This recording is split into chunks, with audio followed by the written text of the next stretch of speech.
Loja. Amafuta. Mweko na mafuta ni nani? So that video is self-explanatory, right? So it was taken yesterday in Bambo, at a location very close to the town of Bambo.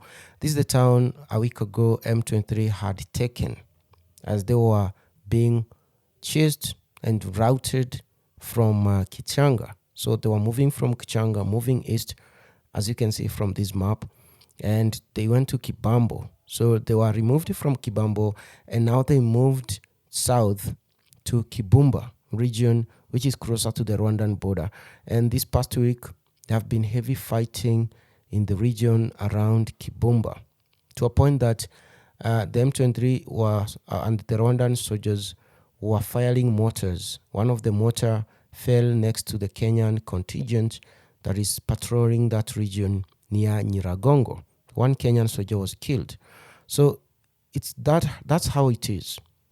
And all this fighting around Kibumba and in Masisi is being done by the local militia called Wazalendo. And it's made up of basically young men from the local communities.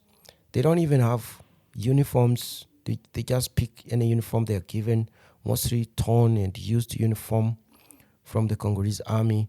And they're also given guns. Sometimes they capture guns from these rebels they are killing. And so on and so on. But one thing I've noticed about them is that they are very effective, probably because they lack a centralized command. Their goal is one, to hunt down these M23 wherever they are and, kill them. And that's why they've been effective, because they don't have to wait for anyone to give them the command or the orders.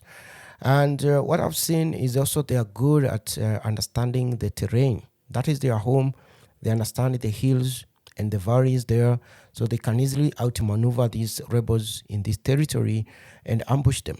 And that's how they've been managing to outmaneuver them, outflank and route them from Kichanga to Bambo, and now from Bambo to Ruchuru, all the way back to the Rwandan border. That is what is happening. I know a lot of people will come and say, that's not the case, we haven't heard. It's what is happening. I have evidence, photo evidence, and evidence from external sources that are claiming the fighting is happening around Kibumba as I speak right now. So that is what is going on. And the Congolese army is still, abiding to the ceasefire.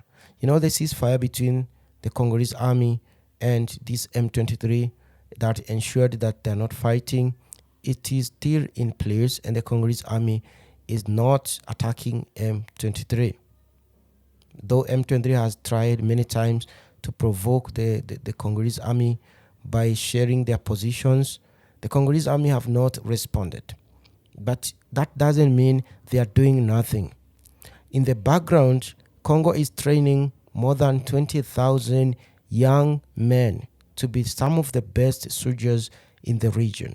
As you can see from this video here, these young men are part of the 50,000 young men who came forward to join the army so that they can bring peace to the Eastern Congo.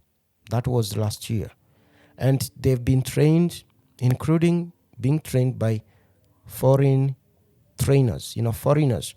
And these are the same people Rwandan media is calling mercenaries. It doesn't matter. They are in Congo, and it is the Congolese army that has invited them. Why do you care? Why should a neighboring country care whether Congo is using mercenaries? So these are not mercenaries. These are actually foreign, military trainers who have to come to the ground to see where the conflict is, so that they can understand the kind of training these young men have to go through, jungle training. And that is what is happening. And that means Congo is going to win this war. If you had hopes that M23 and to an extent Paul Kagame and his army are going to prevail in Congo and take part of Congo, North Kivu as part of Rwandan land, I want to tell you, don't get your hopes up. That is not happening. So Congo is training the army. They've spent close to $2 billion since November last year. Congo had this weapon embargo. It's It was an embargo from the United Nations Security Council to ensure that no country sells weapons to Congo. It has been, or it had been in effect since 2003. And it was lifted last year to allow Congo to get weapons and defend its border after evidence came out that it was Rwanda that was provoking the conflict in Congo. So from that time when it was lifted up to the month of March this year, Congo spent close to $2 billion buying modern equipment. I've seen guns from Turkey, new uniform for these young men. I've seen new planes. Some of them are being trained as paratroopers. They'd be dropped from the plane once they go to war. They are in the east. So they come from the sky as a parachute and come down and look for this M23 when the time comes.